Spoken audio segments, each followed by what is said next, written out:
অনেক মা বোনেরা দেখবেন ব্রু ফ্লাগ করে। আমি এই ক্ষেত্রে মা বোনদের দোষ দিই না। কেন দিই না? বেশিরভাগ ক্ষেত্রে কোনো মা বোন ইচ্ছা করে ব্রু ফ্লাগ শুরু করে না, হয়তো কারো তালে পড়ে, আর না হয় বিউটি পার্লারের মধ্যে যিনি যখন সাজতে গিয়েছিলেন তখন ওনাকে না বলে সুন্দর করে ব্রু ফ্লাগ করে দিয়েছেন, এরপর থেকে বারবার করা লাগে। এবার বলেন, আমাদের সবার ব্রু আছে না?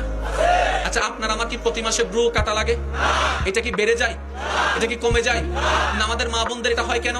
যতদিন পর্যন্ত আল্লাহর কুদরতের উপর হাত দেয় নাই ততদিন নরমাল ছিল, বাড়েও নাই কমেও নাই, অতিরিক্তর কোনো অবকাশ ছিল না। কিন্তু যখন থেকে একবার হাত লাগানো শুরু হয়েছে, দেখা যায় এখান থেকে বাড়ে, এখান থেকে বাড়ে, এদিক থেকে বাড়ে, 3-4 মাস 5 মাস 6 মাস ব্রু ফ্লাগ না করলে অগোছালো হয়ে যায়, একদম অসুন্দর দেখা যায়। আমার মা বোনেরা ওই সৌন্দর্যের দিকে ফোকাস দিতে গিয়ে আবার ব্রু ফ্লাগ করে, বারবার করতে থাকে। হয়তো 20 বছরে করবেন, 30 বছরে করবেন, 40 বছরে করবেন, কিন্তু আপনি তো যখন 60 বছর হবে, আল্লাহ চাহে তো যদি হায়াত থাকে 70 বছর হবে, তখন তো আপনি চাইলেও তার ব্রু ফ্লাগ করতে যেতে পারবেন না। এটা আপনার বয়সের সাথে ম্যাচিং হবে না, আপনার শরীরের শক্তির সাথে ম্যাচিং হবে না। কিন্তু তখন যদি আপনার এই ব্রুগুলো এমন হতে থাকে, এবার আমার মা বোন যদি কোনো থেকে কেউ যদি বলে আমি তো ভাইয়া ভুল করেছি, এখন আমি কি করতে পারি, আমি শুধু এতটুকু বলবো, বোন নিরাশ হয়েন না, আপনার রহমান বড় রহমতদার, রহমতদার।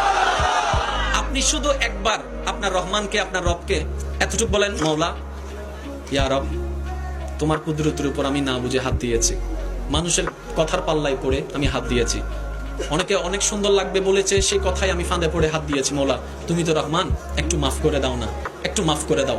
এদিকে আপনার রব মাফ করবে, এদিকে আপনার ব্রু আগের চেয়ে আরো বেশি সুন্দর হওয়া শুরু করবে।